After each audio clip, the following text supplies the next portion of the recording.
5 in 5, where I answer 5 questions, 5 minutes each, and they are going to be chosen randomly. So we'll see how this goes. That's a very kind question, and I'm going to say thank you for that first and foremost. Oh, this is a good one. This is a big topic. This is a big question, and it's interesting because I will get a lot of pushback from people that are like, yeah, but I'm different. Oh, this is my favorite topic. This is our last question. I can't go 5 minutes into this one. Hello, and welcome back to another episode of Pretty in Kink. Before we begin, did you guys listen to the B-side last week where I discussed the big, scary, terrifying idea of potentially rebranding? Did you listen to it? If you didn't, I insist, I beg, I plead, just please go listen to it because it's important and I love you guys and I want your input. Even if I don't follow your advice, I still want your input. So backtrack a little if you need to, go listen to that B-side. I talk about rebranding, and then send me your thoughts in a DM on Instagram at Pretty in Kink Podcast. Or if you go in my show notes, there is a link where you can hit a button and you can ask me anonymous questions. You can give me anonymous little tidbits and I'll never know it's you. So you can do that too. Just be nice if you do that, okay? All right. Anywho, today's episode is going to be a little bit different. And when I say a little bit, it's going to be a lot different because I've never done this before. I got this idea from some friends that started a podcast at the same time as me. I'm not going to give them a shout out just because their genre is very different than mine. So I don't know if they would appreciate, being tossed out there in a podcast like this. So I'm not going to say their name, but I'm going to say thank you for the idea. And what we are going to do today is basically called 5 in 5, where I answer 5 questions, 5 minutes each. And they are going to be chosen randomly. So I know what they are only because I've had to type them in before, but guys, I don't have a memory. So we'll see how this goes. I don't do well working on the on the fly. So this will be interesting. It's going to be a mix of both personal and just generalized sexual questions. But I don't know what we're going to get. So we're going to go and give this a try and see what happens. So if this goes well, we'll continue doing it. We'll see what happens. If it goes well and you have enjoyed this and you go, oh, I want one of my questions asked on the podcast, go to that anonymous link. It's right there in that show notes, like I said, and you can drop questions in there or any topic you want me to talk about, and I'll throw it in this little randomizer wheel. So without further ado, let's just dive right in and let's see if I can do this without jumbling everything up. Okay, so I'm going to click to spin. We're going to see what we get. What do we got? How's life after back surgery? That's a very kind question, and I'm going to say thank you for that first and foremost. I'm also going to set a timer for 5 minutes. There's no way I'm going to spend 5 minutes talking about this, but how is life after back surgery? It's been a journey, guys.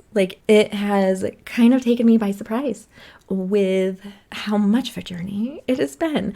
If anybody that hasn't been listening long doesn't know, I had major back surgery 3 months ago where I had to have a fusion done.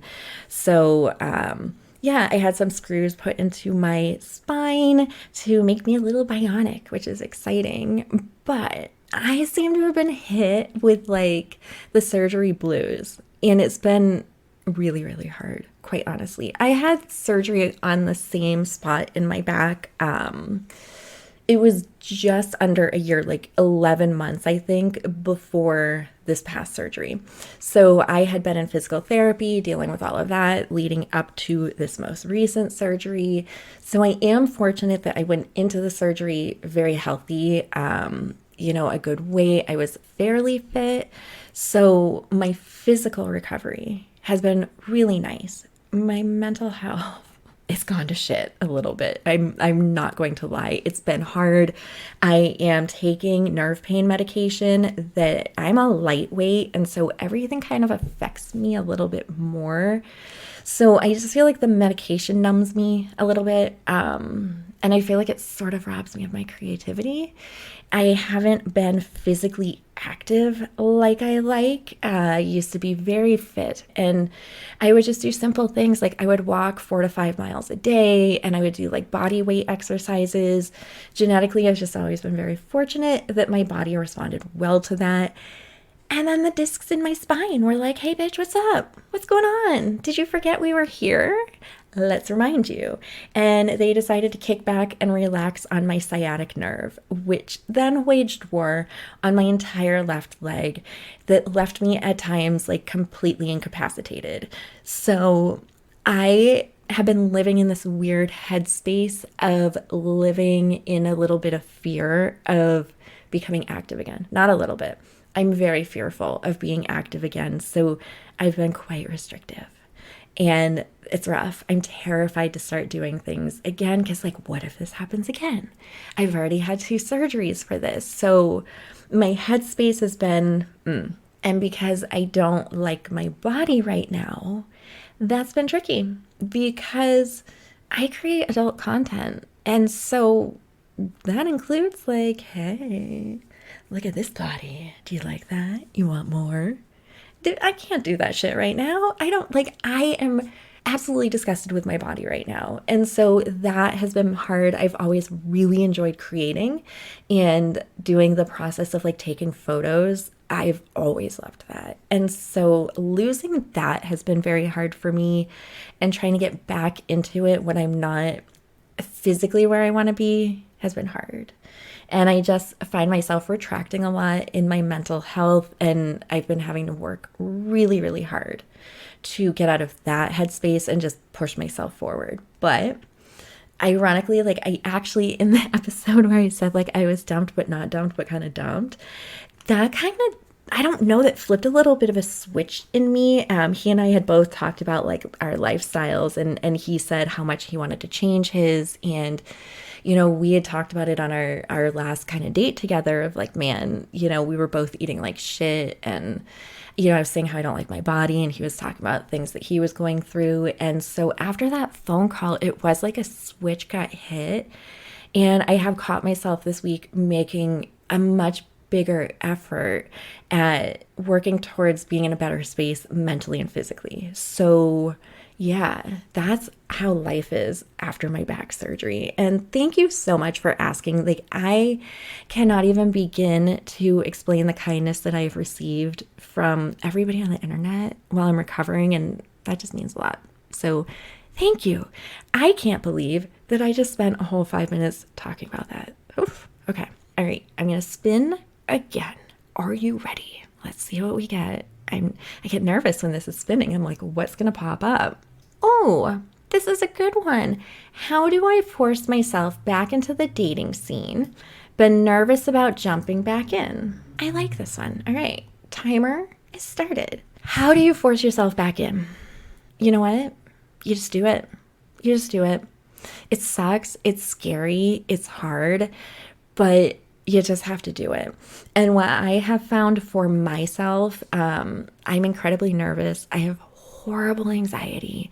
And so dating, it makes me want to throw up. I've said numerous times, like, I feel like I get explosive diarrhea before first dates. Like, you're welcome for that. Oh, TMI, I'm sorry. I get really nervous. And so if I allowed myself to be overcome by that, man, I would never go on a date. And I'm not okay with that.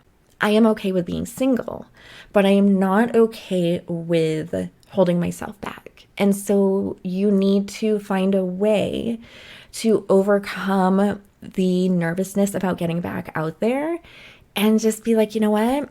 I fucking got this. I got this. And if nothing else, this gets me out of the house. I can have a drink with somebody or a meal or whatever you do for first dates. And, you know, it got you out of the house for an hour or two. And that's how I've started looking at it. It is intimidating. It is scary. So yeah, Just force yourself. Give yourself a pep talk. Figure out what makes you nervous about it and see if that is something that you can change. So for me right now, like I just discussed about my surgery, I am very unhappy with my body. And of course, our confidence is a lot of times attached to our appearance, right? So for me to walk into a first date right now with somebody, it's hard. It's hard, and I feel like I'm embarrassed. And so I have finally started going like, okay, well, you know what? If this is what's holding me back and making me so uncomfortable, I need to work to change it or stop complaining about it and just own what I have, one or the other. So really try and sit and figure out what is it that's making you nervous. And if it's something you can fix, then fix it. If it is not something you can fix, which I mean, honestly, I don't even know what that would be. You know, even anxiety, right? At first glance, when we have horrible anxiety and somebody's like, just don't have it, you're like, fuck you, buddy. You try to not have this. Like you can't. But you can learn to work around it and work with it. So, you know, if you have massive social anxiety, you've got to figure out how you can get past that. So maybe you go on a date somewhere quieter than a busy bar. Maybe you have a coffee date in the middle of the day. It's a little more casual, less intimidating. And I can tell you, for my experiences, I am incredibly honest with the people I go on dates with. I am insanely nervous when I go on first dates, and I will tell them. A lot of times I will tell them in the DMs or in the text messages before the date, like, just a warning, I'm kind of shy. I get kind of nervous. So if I seem a little weird at first, like just give me a minute and, you know, you'll see me. But it just takes me a minute. And when I am on the date, I will do the same thing where I will openly say, I'm a little nervous right now. So like, forgive me if I'm being kind of weird. Don't be afraid to be honest. I have found when I do it, I cannot tell you how many men are like, oh my God, thank you so much for your honesty. Like, people aren't usually honest like this. I really appreciate it. And I can tell you, if a man told me that he was nervous, I would appreciate that level of honesty as well. So own it. Own whatever's making you feel weird and just fucking go with it. And I'm not going to tell you it gets easier because I have the same behavior before every single date, but I still go. And I still do it because I know the end result is going to be worth it, because eventually I'm going to find my partner.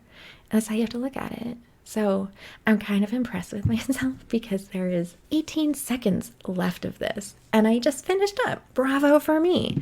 All right. Question number 2, down. I liked that one. And if you're out there and you ask me that question and you would like to tell me more about what makes you nervous, drop me a DM, like I said, or that anonymous note, and we can go into a further discussion about that in another episode. So let me know if there's something specific that is making you nervous, or anybody else out there. If you've got something that you're like, ooh, you know, I get explosive diarrhea before first dates. What can I do about it? Hit me up. I'll see if I can help you and be your Imodium. I'll be your mental health Imodium, okay? I'm sorry. Oh man, maybe we shouldn't do these kind of episodes again. All right, we're going back in for another spin. Are you ready? What's it going to be? And I'm sure you get messaged a lot, but do you ever consider talking with someone from here? Timer on. No, I don't. I'm sorry to let you down. This is a big topic. This is a big question. And it's interesting because I will get a lot of pushback from people that are like, yeah, but I'm different, or you don't know until you know me. And that's not fair at all. Like, no means no. So trying to push back makes me even more resistant. But the reason why I do not consider it is because of what I do, which is adult content. That is my entire online presence, is me as Tara V, the creator of adult content. So I know that when somebody shows up in my DMs, I know why they found me and I know why they're there.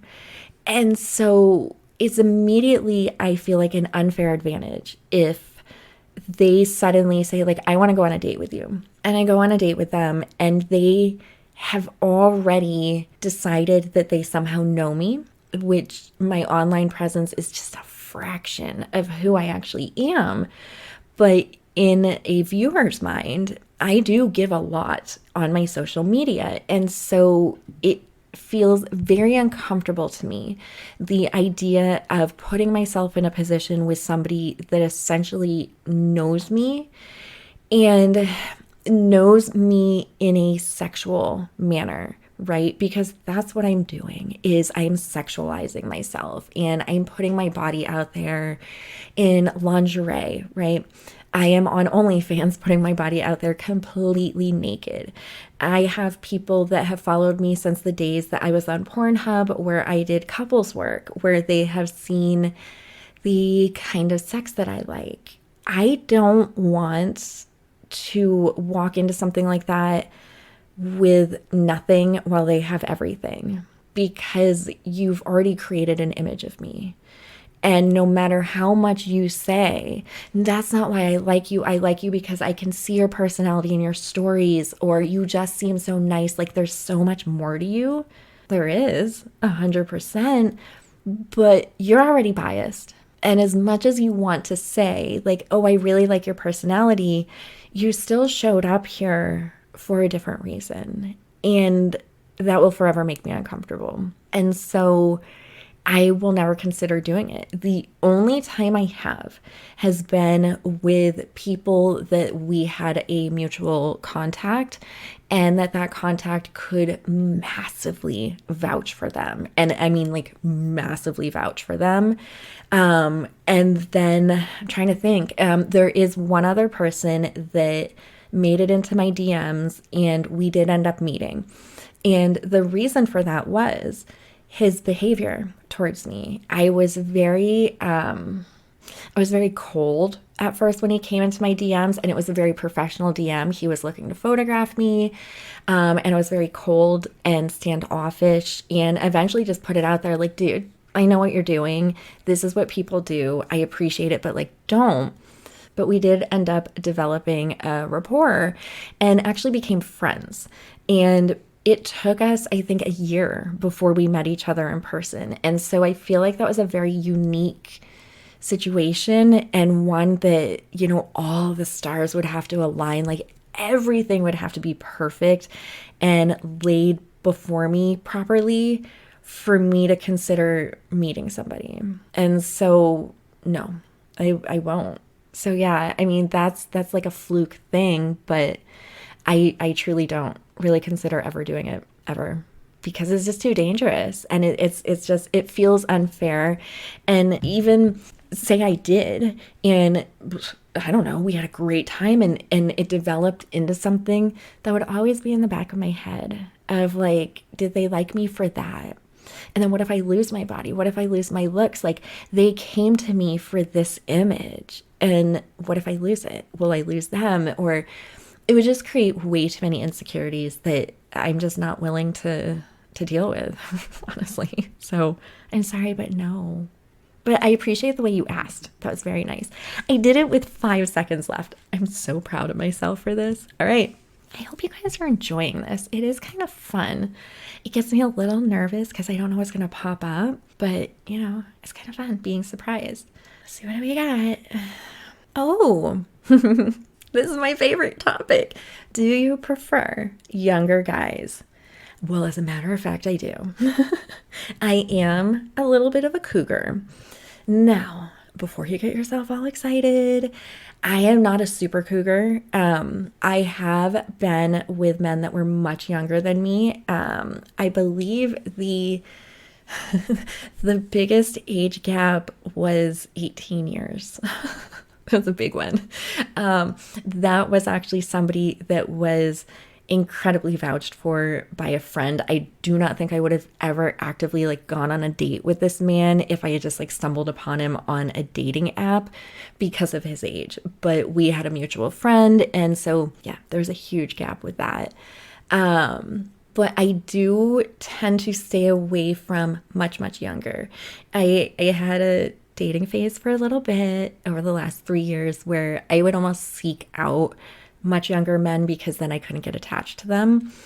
But now I am dating a little bit more intentionally. So now I will only allow myself like a 10-year age gap that I'm comfortable with, because if we hit it off and it becomes amazing and we have a long-standing relationship, I am comfortable with 10 years. I'm not comfortable with past that. But I have gone on many, many days with many men that were much younger than me, mostly like mid to late 20s. And now it's definitely like the early 30s, and I'm gravitating towards like 33, 34 seems to be the age that that's the age I like. So yes, I do prefer younger guys. Why? I feel like my lifestyle is very unique. And so it does take a special person to be comfortable with it and to be comfortable with me, I guess. I have a lot that goes along with me. And I have found that men that are my age seem to just have a little bit more of a closed-minded thought process walking through life versus some of the younger men that are a different generation that were raised just with some more open things going on in the world, right? And so they're a lot more accepting of things that by like somebody in their like mid 40s would be like, what the fuck? Absolutely not, you hoe.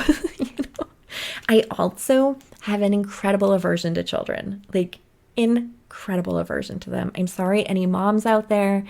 I just don't like kids. I never have. I've never wanted to be a mother, and I do not want to get involved with somebody that has a child. I have zero interest in that.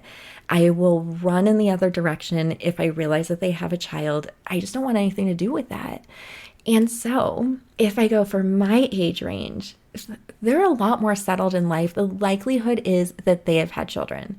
It's a lot harder in my age group to find a childless man. So I do find when they're in like their early to mid 30s, they at that point have made the decision of whether or not they want children. So I don't have to worry about that sitting on my shoulders of like, what if they were going to change their mind? Like, what if I somehow like subconsciously swayed them without even realizing it? I feel like once they get into their 30s, they're a lot more set in their ways. And I also find that sexually, they are just a much better match for me. I require somebody that has an incredible amount of stamina. I don't know how to put that in any other way. I need somebody that has a lot of stamina, and I need somebody that has a very active drive. And again, I have found in my experience that men in my age group tend to not be able to like keep up.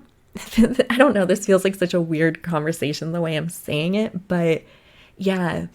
I did date somebody that actually was 3 years older than me, and I will say I was dumbfounded by his stamina. Like, I was so impressed. Like, I've only been that impressed with one other person in all of my like escapades. So, I mean, I know you guys are out there, but you know, we have a preference. I'm getting good at this. There's 4 seconds left. Woo! I think we have one more to go. These are getting kind of, I don't know, it's a long episode now, but let's see what we've got. Final question. Let's see. I'm nervous. This is our last question. Do I sell feet pics? Okay, number one, anybody that's listening that, like, for whatever reason, you're just not, like, super into the sexy world, there's a lot of people that like to buy pictures of feet. Like, feet are a big kink, and a lot of people want to see them. In a lot of adult content, you will notice, if you look at these creators on, like, Instagram and stuff, you don't see their feet. Because there's this, like, unsaid thing of, you don't show your feet for free. You don't give that away for free. So there's a big market for feet. I have not found that market. I have had no luck with that. And so I haven't actively made an effort to sell feet pictures, but I certainly would. And if you're interested, like, hit me up in my DMs. We can chat. We can work something out. But no, like, my content isn't centered around feet. I will say I've had people that have paid for custom videos. And again, if you're not like in the sexy world, a custom video is somebody pays you a fee that you determine and you create a video for them that surrounds their requests. And I have had one person that I've made a few videos for that he will be very specific on where my feet should be and how I should be showing them within the video. And I think those are fun because it's like, I don't know, I feel like I'm doing some sort of weird puzzle and I have to think while I'm doing all the other things. I don't know. But anyways, I can't go 5 minutes into this one. I don't sell feet pics. I would sell feet pics. If you're interested, shoot me a DM. Or find me on OnlyFans. I'm on OnlyFans. Hint, hint. I do have really cute feet though. They are super cute. I get a little self-conscious about them because they get dry. But they're cute. They're tiny. I have itty bitty feet. Like my shoe size is, I usually buy a 6 because that's usually all they have. But I love when I find a 5.5. So I have cute itty bitty feet. That's my sales pitch for my feet. Anyways, our very first 5 and 5 is complete. I actually had fun with this. I was a little bit nervous. I'm not a fan of the length.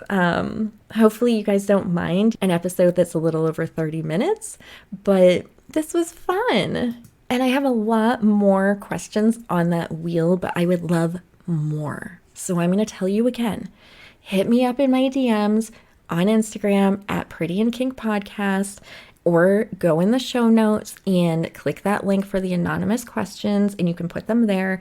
I do think if you are listening on Spotify, I don't know that the show notes in Spotify show any of the hyperlinks. I don't think they're there. So if they're not, you can find them if you hop over to like Apple, or even if you go on like Google, I'm on Amazon, like all of those other places. And in those show notes, you should be able to click the link. If you can't fucking find it, then DM me. I'll tell you. Apparently today's the day I'm going to beg you to pop into my DMs. I'm feeling lonely. So, shower me with love and questions and adoration in my DMs, apparently. That's it. You know the drill. I want you to get out there. I want you to get weird. And truly, honestly, I kind of beg of you. I want you to go back and listen to that B-side. It was 2 episodes ago and is B-sides. I'm thinking about rebranding. I want your thoughts because I'm almost there. I think I have 2 names picked out and I think I'm going to do it. So come talk to me about it. Go listen and come back and let's chat. All right? I love you and I will see you guys next week. There's a bug just came at me. My S's just went like tss, tss, tss, tss, tss. And I've been like sitting here digging around playing with stuff. That sounded dirty and it was not meant to be.